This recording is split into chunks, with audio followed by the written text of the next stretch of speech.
Advocate साहेब, सत्यजित मुधोळकर बोलतोय. जरा उद्याची अपॉइंटमेंट हवी होती. हो, काही अर्जंट लीगल मॅटर्स डिस्कस करायचे. येतो ना मी शार्प 9 वाजता पोहोचतो उद्या. हो, थँक्यू. थँक्स.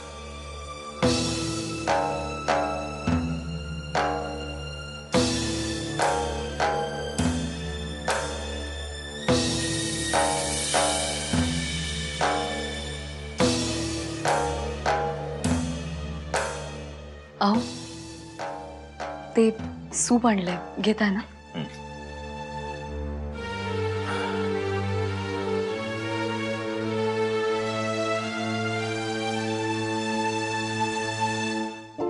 अहो, तुम्ही नका एवढं टेन्शन घेऊ. मला खात्री आहे तुम्ही बाहेर पडाल या सगळ्यातून. माहितीये मला. नवीन काय सांगतेस तू? अडचणीतून बाहेर पडण्याची सवयच आहे मला, मंजिरी. नाही, तसं नाही. मला असं म्हणायचं होतं की कुठलीही परिस्थिती आली ना तरी मी तुमच्या सोबत आहे, कायम.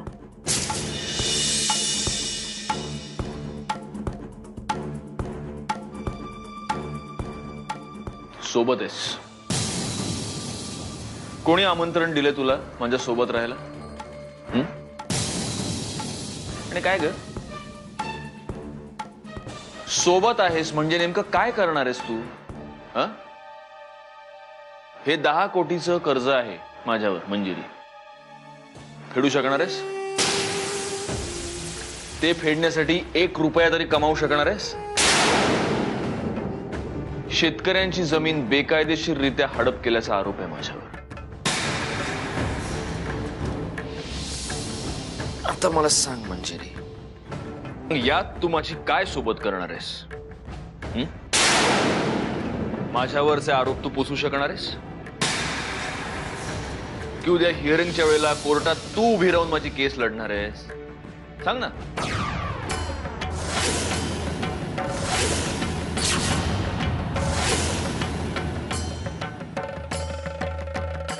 हे जे काय तुझे सहानुभूतीच्या शब्दांचे बुडबुडे आहेत ना, हे इथे माझ्यासमोर वाया नको घालूस, कळलं? तुझे आहेत ना ते, आहेत ना ते तुझे जिव्हाळ्याचे, त्यांच्यासाठी ठेव जपून तुझी ही सहानुभूती. सोबत म्हणे. आता हे बघ ना, ही डायरी आणायला सुद्धा मलाच उठून जावं लागलं. काय झाली तुझी सोबत?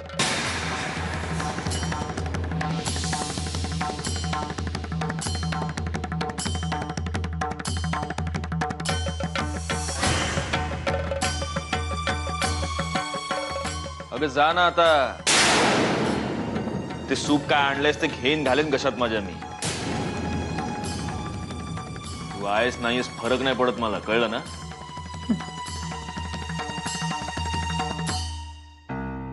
किती सहज बोललात ना.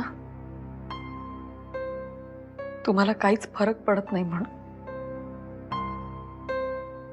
नाही, बरोबर आहे तुमचं. तुमच्या या अडचणीत मी तुम्हाला काहीच सोबत करू शकत नाही, माहिती आहे मला. पण सोबत करणं म्हणजे नेमकं काय माहिती आहे का तुम्हाला?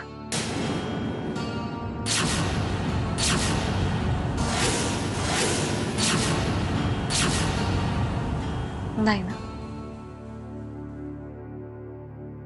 सॉरी, मी खूप बोलत असेन कदाचित, पण तुम्हीच मला सांगा, जेव्हा एखादी बाई आपल्या बाळाला जन्म देते तेव्हा तिचा नवरा तिचा हात हातात घेऊन काय म्हणतो? मी तुझ्या सोबत आहे. तेव्हा तो तिच्या वेदना आपल्या अंगावर घेऊ शकतो का? नाही ना. तिचा 9 महिन्यांचा भार तो पेलू शकतो? नाही. पण मी तुझ्या सोबत आहे या शब्दाने ना आधार मिळतो माणसाला. कुठलेही संकट पेलण्याची ताकद असते या शब्दांमध्ये. आणि सगळ्यात महत्त्वाचं म्हणजे या शब्दांमागे ना प्रेम असतं.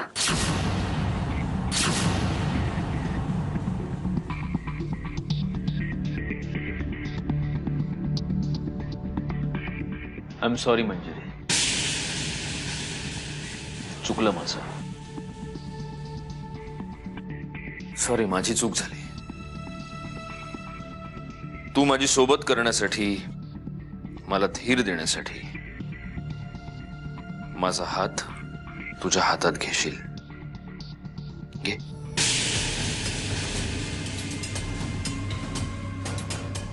पण तुझा दुसरा हात दुसऱ्याच कोणाच्या तरी हातात खूप आधीपासून तू दिलायस, हे मी कसं विसरू मंजिरी.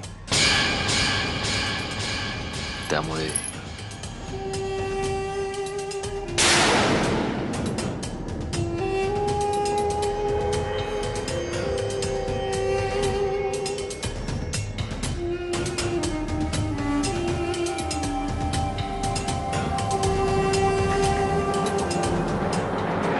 जय तांबडी बाबा, ठेवू का आता? नेत्रा, तुला माहितीये तिकडे किचन मध्ये मंजिरी वहिनी झोपलीये. याच्यात कसली आली ब्रेकिंग न्यूज? तुला काय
अहो अहो, तुम्ही तुम्ही इथे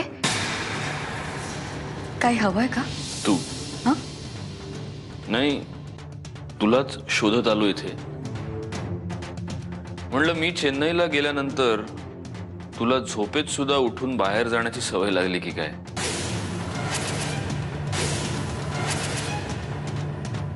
नाही, हल्ली मी इथेच झोपते, किचन मध्ये.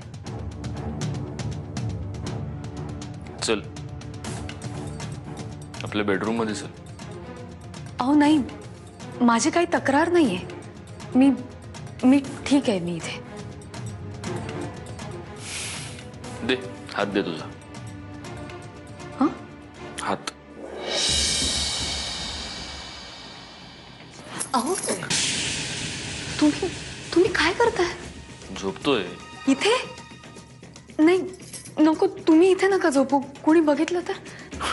काय म्हणेल? माझी बायको आहेस ना तू. कसं आहे मंजिरी, तू जर बेडरूम मध्ये झोपायला येणार नसशील तर मग मला इथे किचन मध्ये झोपावं लागेल. शेवटी तू तिथे, मी. तुम्ही तुम्ही व्हा पुढे, मी येते. दे हात, दे. अहो मी म्हटलं ना, मी येते लगेच. माझा हात धरून बेडरूम पर्यंत यायला लाज वाटते का?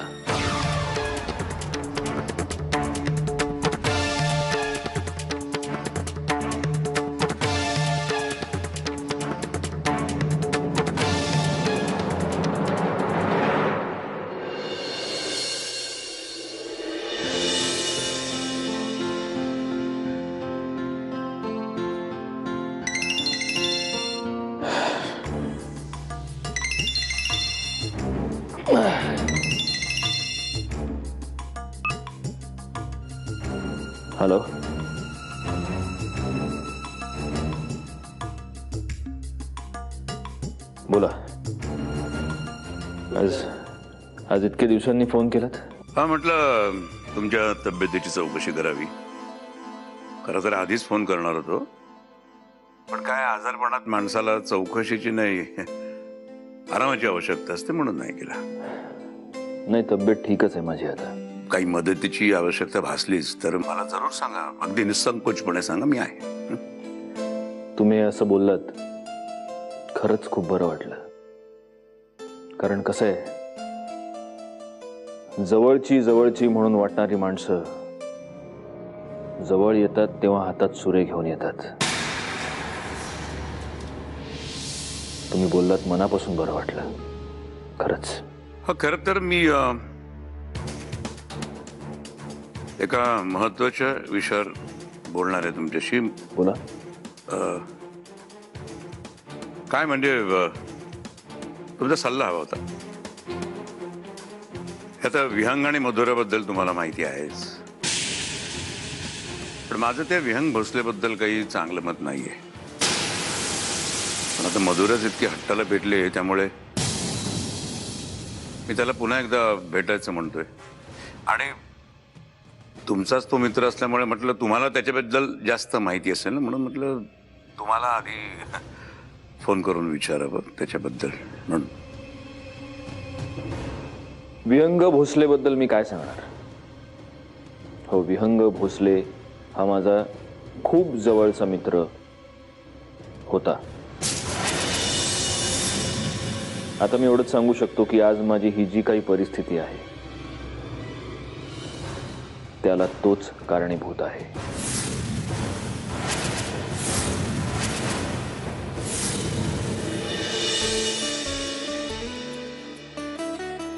ओके, चलायचं? आधीच उशीर झाला नाही आपल्याला? हॅलो. सकाळी जाग येणार नाही या भीतीने रात्रभर झोपलो नाहीये.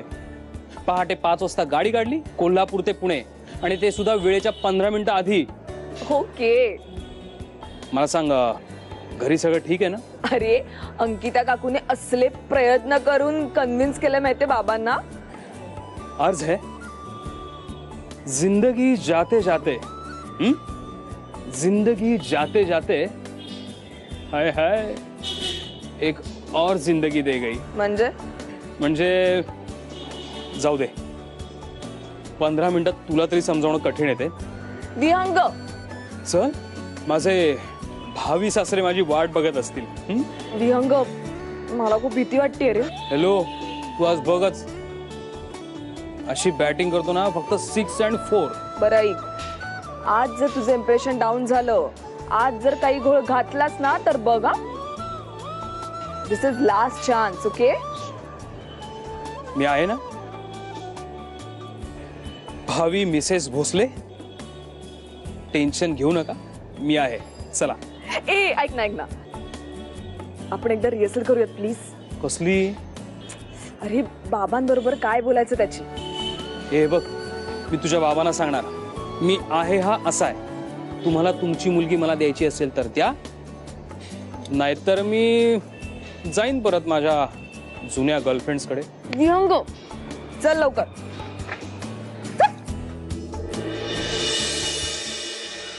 काय बोलता का तुम्ही? म्हणजे मला खरंच काही कळलं नाही, मी समजलो नाही. माझ्या ऑफिसच्या तिजोरीतले काही अत्यंत महत्वाचे पेपर्स आज दादा होळकर पर्यंत पोहोचलेत. ते विहंगाने पोहोचवले.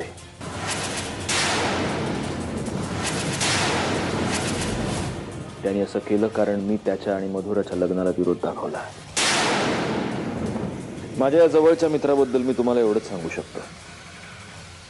बाकी काय करायचं, काय निर्णय घ्यायचा ते तुम्ही ठरवा. ठीक आहे.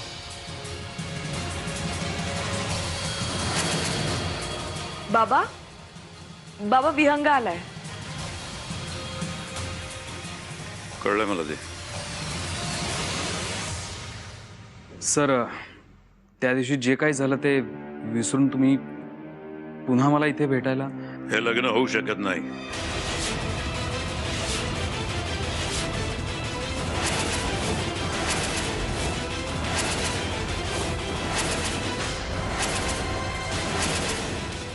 बाबा पण असं काय म्हणजे तुम्हीच म्हणाला होतात मी माझं बोलून झालंय, मला अधिक काही बोलायचं नाहीये. बाबा पण तुमचं म्हणणं मान्य करायला मला कारण तर कळायला हवं. मी घेतलेल्या निर्णयांची कारण द्यायला मी कोणाशी बांधील नाहीये इथं. बाबा प्लीज, असं अचानक काय झालं? सकाळपर्यंत तर सगळं ठीक होतं ना? म्हणजे सकाळीच तर तुम्ही मला विचारलं की विहंग वेळेवर येणार आहे की नाही, मग आता अचानक असं काय? सत्य समोर यायला उशीर नाही लागला, त्यावेळीच समोर आलं. हे कारण आहे. तुम्ही जाऊ शकता विहंग भोसले.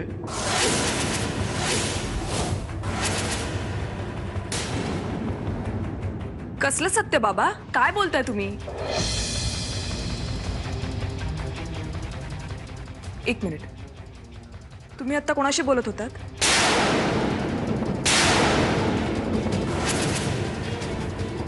तो फोन आल्यानंतरच तुम्ही तुमचा डिसिजन चेंज केलात ना? त्या फोनचा याच्याशी काहीही संबंध नाहीये. आणि कोणाचा ऐकून निर्णय बदलण्या इतका हा पृथ्वीराज मूर्खही नाहीये.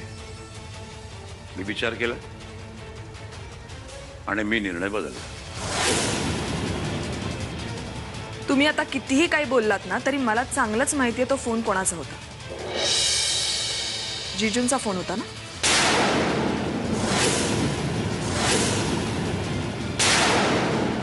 त्यांचा फोन आल्यानंतरच तुम्ही तुमचा डिसिजन चेंज केलात, राईट? बाबा तुम्ही स्वतःच्या विचाराने नाही, त्यांच्या विचाराने डिसिजन चेंज करताय. मी दीशी सुद्धा बोलले या बाबतीत. तिला सुद्धा माहितीये विहंग किती चांगला मुलगा आहे आणि आता तुम्ही हे लग्न होणार नाही एकदा मी सांगितलेलं आहे. पुन्हा पुन्हा सांगायची माझी इच्छा नाहीये. पण तुम्ही नकार का देताय हे मला कळायलाच हवं. त्याशिवाय मी इथून जाणार नाहीये. कारण माझ्या आयुष्यातली ही सर्वात मोठी आणि माझ्यासाठी खूप महत्वाची गोष्ट आहे. म्हणून हा प्रश्न तुम्ही स्वतःलाच विचारला तर जास्त बरं होईल. हा प्रश्न मी स्वतःला विचारला तर तुम्ही या लग्नाला नकार देण्याचं काहीच कारण सापडत नाही मला. ते निर्धावलेला माणूस आहे. एक सांगतो मी तुम्हाला, इथं आपण बोलवलं म्हणून, आणि घरी आलेला पाहुणा त्याच्या घरी सुखरूप परत गेला पाहिजे ही रीत आहे. म्हणून आता इथं तुम्ही माझ्या घरामध्ये सुखरूप आहात, सुरक्षित आहात. ठीक आहे, तुम्ही माझ्याबद्दल काहीही विचार करू शकता. तुम्हाला काही ऐकूनच घ्यायचं नसेल किंवा या विषयावर काही बोलायचंच नसेल तर वयाचा मान ठेवून मी तुम्हाला बळजबरी नाही करू शकत. पण मी एवढंच म्हणेन, मी फार सभ्यपणे तुमच्या घरी आलो आणि तुमच्या मुलीचा हात मागितला. पण आता माझ्या असं लक्षात आलंय की तुम्ही कितीही सभ्यपणे वागा, समोरची व्यक्ती तसं वागत नाही. मी एवढंच सांगेन, लग्न करेन तर तुमच्या मुलीशीच.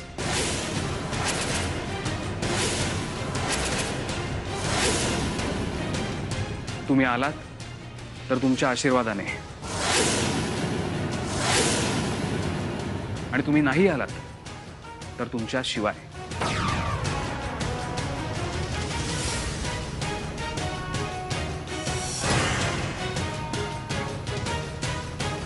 काळजी करू नकोस, मी आहे ना.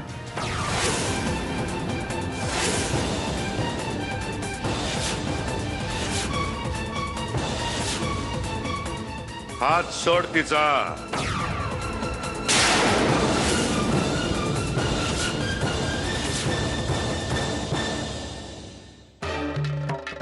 ठीक आहे, आत्ता हात सोडतोय, पण परत जेव्हा पकडेन तो आयुष्यभरासाठी.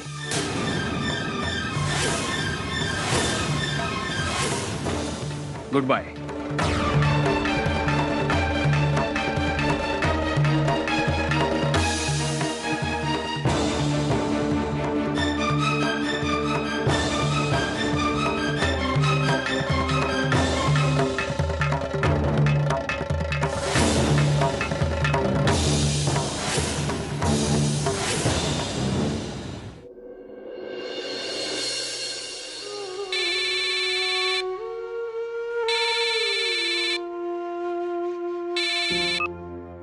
हॅलो हां काकू बोल ना. मंजिरी मधुरा सकाळीच घराबाहेर पडलीये.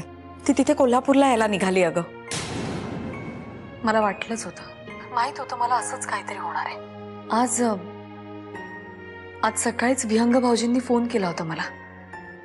मला म्हटलं की उद्याच मधुराशी लग्न करायचा विचार आहे त्यांचा.